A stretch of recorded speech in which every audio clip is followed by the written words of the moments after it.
Welcome dear students. तो आज हम स्टार्ट करेंगे एक नया टॉपिक, बहुत ही इंपॉर्टेंट टॉपिक है बॉर्न हेबर साइकिल। ठीक है, बॉर्न हेबर साइकिल, जैसे कि आपको पता है कि हमने बीएससी के टॉपिक कवर करना स्टार्ट किए हैं। तो बॉर्न हेबर साइकिल क्या साइकिल है? एक साइक्लिक फॉर्म है, एक इक्वेशन है जो क्या यूज़ है उस इक्वेशन का to calculate the lattice energy. Last video में भी हमने देखा था कि लैटिस एनर्जी क्या चीज़ है। जिसने नहीं देखा तो हम फिर से रेफ़र करते हैं कि अगर कोई लैटिस है, लैटिस समझते हैं आप?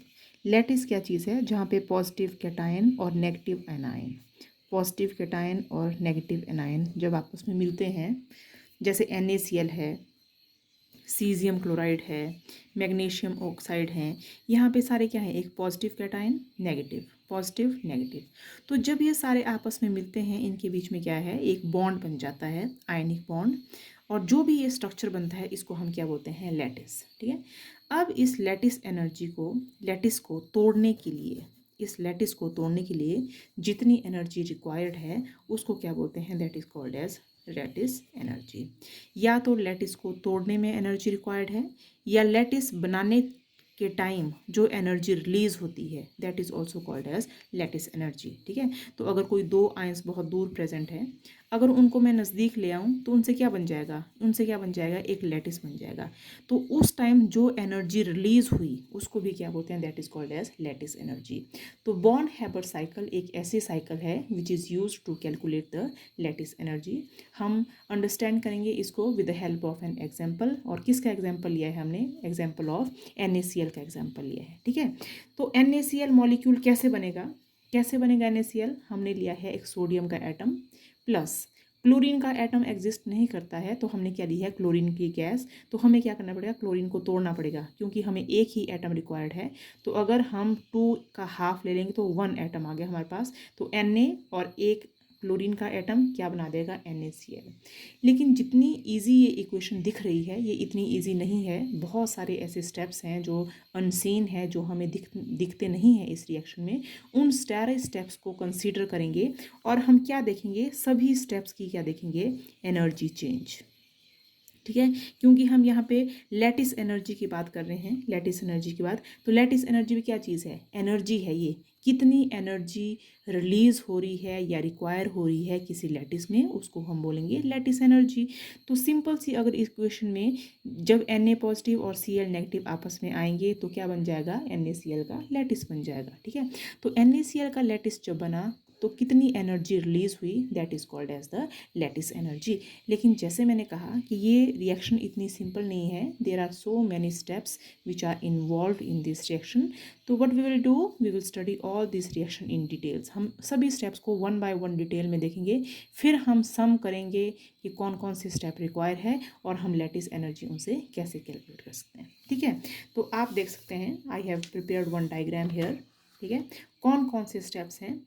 फर्स्ट स्टेप क्या है आपके पास? I have written that I have sodium metal. ठीक है, क्या लिखा है मैंने? इनिशियली मेरे पास सोडियम है, और सोडियम मेरे पास कौन सी फॉर्म में एग्जिस्ट करता है? नेचर में सॉलिड फॉर्म में एग्जिस्ट करता है।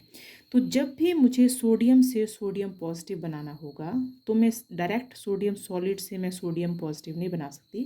फर्स्ट ऑफ ऑल मुझे सोडियम सॉलिड को किस स्टेट में ले जाना पड़ेगा? गैसियस स्टेट में ले जाना पड़ेगा। ठीक है, तो किसी भी सॉलिड को अगर मैं गैसियस स्टेट में ले जाती हूँ तो उस प्रोसेस को क्या बोलते हैं? That is called as sublimation process. तो आप देख सकते हैं यहाँ पे हमने लिखा है स्टेप 1। क्या स्टेप है? Converting of metallic sodium. क्योंकि सोडियम मेटल है तो मेटेलिक सोडियम को we are converting it into the gaseous sodium atom. या मैं इसको कैसे लिख सकती हूँ? मेटेलिक सोडियम मतलब सॉलिड स्टेट ऑफ सोडियम को हम किस में ले जा रहे हैं?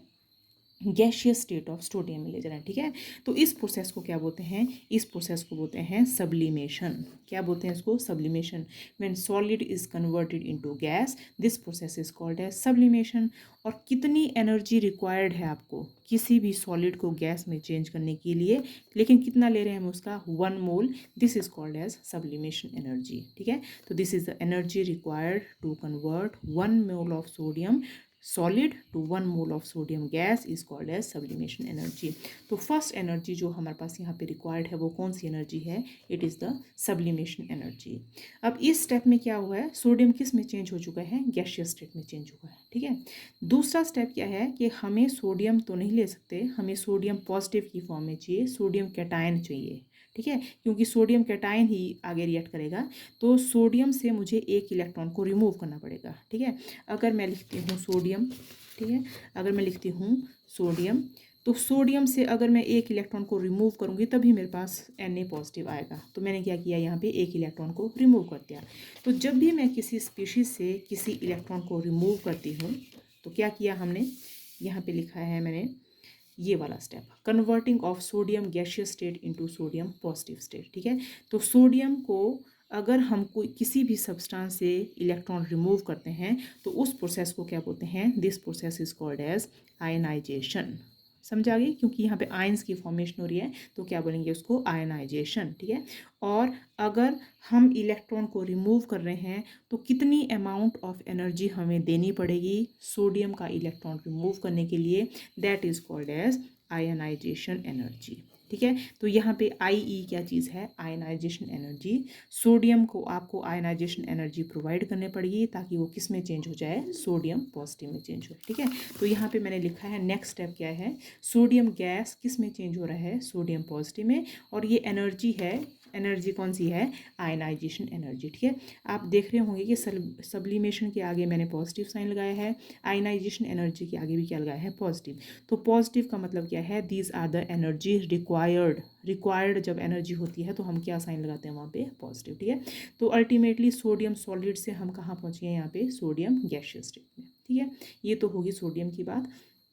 दूसरा जो रिएक्टेंट है वो क्या है मेरे पास? क्लोरीन। तो अभी मैंने आपको बताया कि क्लोरीन नेचर में किस फॉर्म में एग्जिस्ट करता है? Chlorine exist in the form of chlorine, Cl2 molecule की फॉर्म में एग्जिस्ट करता है। लेकिन मुझे सोडियम और NaCl को रिएक्ट करने के लिए क्लोरीन मॉलिक्यूल की ज़रूरत नहीं है, मुझे क्या चाहिए? क्लोरीन का एटम चाहिए। तो ये है क्लोरीन का एटम, तो मुझे क्या करना पड़ेगा? इस मॉलिक्यूल को डिसोशिएट करना पड़ेगा। D means dissociation energy. D मतलब कितनी एनर्जी रिक्वायर्ड है एक क्लोरीन के मॉलिक्यूल को तोड़ने के लिए। तो क्लोरीन को क्या किया मैंने? डिसोशिएट कर दिया। डिसोशिएट का मतलब क्या है? क्लोरीन मॉलिक्यूल था, इसको तोड़ दिया मैंने, तो अल्टीमेटली मेरे पास क्या निकल गया? क्लोरीन एटम, और ये क्लोरीन एटम। ठीक है, लेकिन हमें रिएक्शन में 2 क्लोरीन एटम नहीं चाहिए, we require only a single chlorine atom. तो जितनी भी डिसोसिएशन एनर्जी लगी थी हम उसका क्या कर देंगे? Divide by 2। Is it clear? उसको क्या कर देंगे? Divide by 2। तो यहाँ पे हमने लिया है chlorine, half molecule of chlorine, dissociation energy दी इसको, तो किस में चेंज हो गया? क्लोरीन गैस में चेंज हो गया। It was already present in gaseous state, अब ये किस में चेंज हो गया? गैसियस स्टेट में। और अगेन यहाँ पे मैंने क्या लिखा है? यहाँ पे पॉजिटिव साइन लिखा है। पॉजिटिव का मतलब अगेन है it is the amount of energy required. ठीक है, नेक्स्ट स्टेप क्या है कि क्लोरीन गैस से एटॉमिक जो था वो गैस में था, उससे हमने क्या बनाया? Cl नेगेटिव आयन बनाया। क्या बनाया उसमें से? Cl negative ion. तो जब भी हम किसी आइसोलेटेड गैसियस एटम में, ये है आइसोलेटेड गैसियस एटम में, उसमें जब हम कभी इलेक्ट्रॉन डाल देते हैं तो हम क्या करते हैं? उसमें इलेक्ट्रॉन ऐड कर रहे हैं, उस प्रोसेस को क्या बोलते हैं? Electron affinity. कि क्लोरीन की कितनी एफिनिटी है एक इलेक्ट्रॉन को गेन करने के लिए। ठीक है, तो मैंने यहाँ पे लिखा है, you can see here, converting of chlorine gas into chlorine negative, this amount of energy is released, this is called as electron affinity। तो इलेक्ट्रॉन एफिनिटी को हम क्या बोल सकते हैं? It is the amount of energy released, याद रखना, it is released when 1 mole of isolated gaseous atom electron is added to 1 mole of isolated gases atom. जब हम किसी भी 1 मोल ऑफ किसी भी गैस में हम इलेक्ट्रॉन ऐड कर देते हैं तो जो भी एनर्जी रिलीज होती है उसको क्या बोलते हैं हम? Electron affinity. ठीक है, तो यहाँ से क्लोरीन गैस से हमने क्या बना दिया? क्लोराइड आयन बना दिया। ठीक है, तो कितनी एनर्जी रिलीज हुई है अब ये एनर्जी, इसीलिए हमने कौन सा साइन लगाया यहाँ पे? नेगेटिव। तो जहाँ जहाँ एनर्जी रिक्वायर्ड है हमने पॉजिटिव साइन लगाया है, जहाँ जहाँ एनर्जी रिलीज है हमने क्या लगाया यहाँ पे? नेगेटिव। ठीक है, तो अल्टीमेटली हमने क्या देखा कि सोडियम सॉलिड से हमने क्या बना दिया? Sodium positive ion. Chlorine molecule से हमने क्या बना दिया? Chloride ion.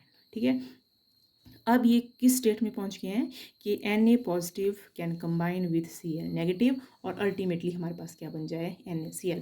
तो आप देख रहे हैं Na पॉजिटिव कंबाइन कर रहा है Cl नेगेटिव से और यहाँ से रिएक्शन पहुँच के कहाँ पहुँची NaCl। ठीक है, तो ये जो रिएक्शन है मैंने कहा था आपको स्टार्टिंग में कि जब भी दो आयंस आपस में कंबाइन करते हैं उनके बीच में फोर्स ऑफ अट्रैक्शन हो जाती है और अट्रैक्शन की वजह से एक लैटिस बन जाता है। किसका लैटिस बन गया? NaCl का। और इस प्रोसेस में large amount of energy is released. This amount of energy is called as lattice energy. So when Na positive react with Cl negative, it result in formation of NaCl. NaCl का क्या बन गया यहाँ पे? Lattice. And the amount of energy released is called as the lattice energy. क्योंकि ये energy release है इसीलिए मैंने कौन सा साइन लगाया यहाँ पे? नेगेटिव। ठीक है, तो ये तो मैंने जो नीचे की तरफ लिखा है ये तो बड़ी डिटेल डिस्क्रिप्शन दिया है कि how Na and Cl can combine together to form NaCl। लेकिन जनरली हम ये सब नहीं लिखते हैं, हमेशा हम क्या लिख देते हैं? Na solid plus chlorine molecule result in formation of NaCl। तो total amount of energy change क्या हुई? ये है डेल्टा HF। डेल्टा HF क्या चीज़ है यहाँ पे? It is the energy of formation, या इसको हम क्या बोलते हैं? It is heat of formation. क्या बोलते हैं इसको? Heat of formation. तो हीट ऑफ फॉर्मेशन क्या चीज़ है? Delta HF। तो जितनी भी एनर्जी चेंज हुई थी यहाँ पे SIE D/2 EA plus U, इन सब का सम किसके बराबर है? डेल्टा HF के बराबर है, क्योंकि हमने ये वन स्टेप रिएक्शन लिखी है और ये कैसी हो गया आपके पास? Multi step reaction. तो what we can say that delta HF it is the sum of, किस चीज़ का सम है ये? S plus half into delta E, half into D/2 plus half plus ionization energy plus electron affinity plus U naught क्या चीज़ है यहाँ पे? Lattice energy. ठीक है, तो U नॉट मतलब लैटिस एनर्जी क्या हो गया? हम यहाँ से इसको रीअरेंज कर देंगे। U not is equal to delta HF minus S, इनको इस तरफ ले गए, D/2 minus this and this. ठीक है, तो इस इक्वेशन में अगर हम सारी एनर्जीज को पुट कर दें तो हमारे पास किसकी वैल्यू आ जाएगी? We will get the value of the lattice energy. ठीक है, और एक चीज़ मैंने यहाँ पे लिखी है कि आपको क्या नोट रखना है कि इन सब में से delta HF it is the amount of energy released. Delta HF is the amount of energy released. मैंने कहा था कि हीट ऑफ फॉर्मेशन क्या होगी? जब Na और Cl आपस में नज़दीक आएंगे तो इनके बीच में क्या हो जाएगी? फोर्स ऑफ अट्रैक्शन, और क्या बना देंगे? NaCl। तो जब भी फोर्स ऑफ अट्रैक्शन होती है तो एनर्जी क्या होती है? रिलीज। तो HF भी कैसा होगा? It will be negative. ठीक है, तो HF और इलेक्ट्रॉन एफिनिटी ये दोनों, इनका साइन क्या होगा? नेगेटिव। क्यों? क्योंकि ये एनर्जी क्या है? रिलीज्ड। ठीक है, तो जब भी कभी हमें ऐसा न्यूमेरिकल आता है where we have to calculate the lattice energy on the basis of, कौन सी साइकिल है ये? On the basis of Born Haber cycle. जब हमें कभी भी आता है तो हम सारी वैल्यूज़ डालेंगे पॉजिटिव, लेकिन डेल्टा HF और आयन इलेक्ट्रॉन एफिनिटी की वैल्यू क्या रखेंगे? हम नेगेटिव। ठीक है, तो अल्टीमेटली आज हमने क्या किया? हमने निकाली lattice energy on the basis of Born Haber cycle. हम क्या कर लेते हैं? हम सभी एनर्जीज़ का सम कर देते हैं और सभी एनर्जी का सम किसके बराबर आ जाता है? डेल्टा HF के बराबर। और इनमें से हम किसकी वैल्यू निकाल देते हैं? डेल्टा U की वैल्यू निकाल देते हैं। U क्या चीज़ है? Lattice energy. तो लैटिस एनर्जी क्या हो जाएगा? Delta HF। बाकी ये सारी टर्म्स इस तरफ आ गई, ये क्या हो गया आपके पास? माइनस। तो this is how you can calculate the value of lattice energy on the basis of Born Haber cycle. ठीक है, तो जब भी हम किसी मॉलिक्यूल की लैटिस एनर्जी निकालते हैं तो हमेशा अगर कोई मॉलिक्यूल बन जाता है तो लैटिस एनर्जी की वैल्यू, मतलब आंसर में हमें वैल्यू कितनी आती है? ऑलमोस्ट नेगेटिव आती है। अगर किसी भी लैटिस बनने पे लैटिस एनर्जी की वैल्यू नेगेटिव आ रही है, मतलब वो लैटिस कैसा बनाया है? स्टेबल लैटिस, क्योंकि एनर्जी क्या हो चुकी है यहाँ से? रिलीज। लेकिन बाई चांस अगर कभी हमारे पास लैटिस एनर्जी की वैल्यू पॉजिटिव आती है, इसका मतलब एनर्जी रिक्वायर्ड है वहाँ पे, इसीलिए जो लैटिस बनेगा वो क्या बनेगा? अनस्टेबल। ठीक है, तो ये थोड़ा सा हिंट था। अगर आप कोई क्वेश्चन आंसर सॉल्व करते हैं कि अगर स्टेबल लैटिस बन रहा है तो वैल्यू कैसे होनी चाहिए? नेगेटिव। ठीक है, तो this was all about the born Haber cycle. Thank you.